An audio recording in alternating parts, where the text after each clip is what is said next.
Joining us now from Kuala Lumpur is Julia Roknifard. She is a senior lecturer at the School of Law and Governance at Taylor's University. Really good to have you back with us, Julia. Iran's foreign minister insists the situation is under total control, yet rights groups are reporting hundreds of deaths and thousands of arrests. How credible is Tehran's claim, and what does this tell us about the scale of the unrest there? It is true that Tehran, indeed, the Islamic Republic government, has polished the skill of cracking down on the protests.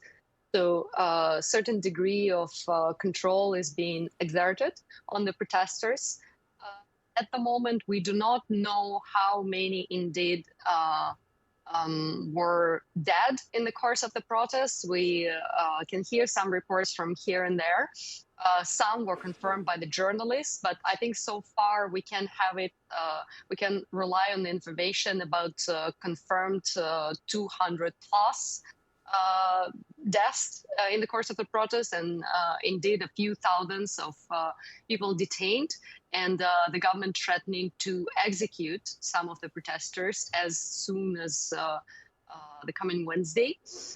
The army chief and the security forces, they all plead allegiance to the government. So in that sense, we can also trust the Islamic Republic government that it's going to contain the protests as much as it can, together with the total blackout of internet starting last Thursday.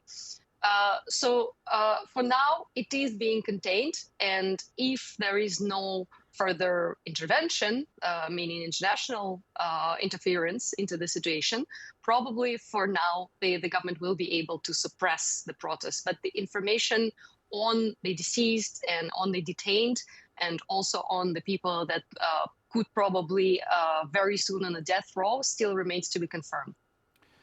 Iranian leaders are blaming the US and Israel for fueling the protests. Is this mainly a domestic legitimacy argument, or is there evidence that external pressure is actually shaping events on the ground?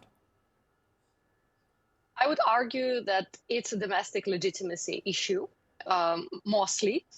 It doesn't deny the fact that there might be foreign interference, there might be forces, of course, interested in the regime change. It was no secret that there are certain groups within the American establishment, foreign policy establishment, Israeli government, of course, that would wish for the total overhaul, total regime change from the Islamic Republic to something else, and hence the support for some of the opposition groups that they rendered throughout the years. And it wasn't really a secret. However, mostly it is the problem, as your correspondent just said, the problem of domestic mismanagement of the economy in the first place. And this is why we are seeing bazaris, the merchants, the small merchants from market, from bazaar, coming forward to protest against the government as well, and large swathes of the population as well. So the sanctions, of course, have their effect, and they amplify the domestic mismanagement.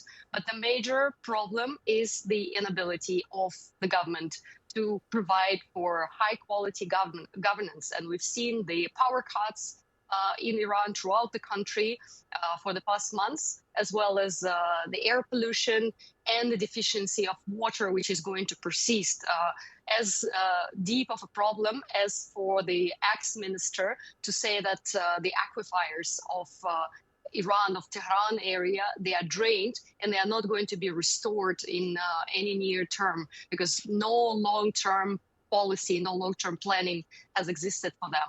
So the government is facing, even if the crackdown on this current process is successful, the government is facing the strong problem of legitimacy. And that's why we're hearing more and more the slogans we've heard throughout the past protests, and that are so much louder during this time: the death to the regime, the death to the dictator, and the other slogans of the same kind.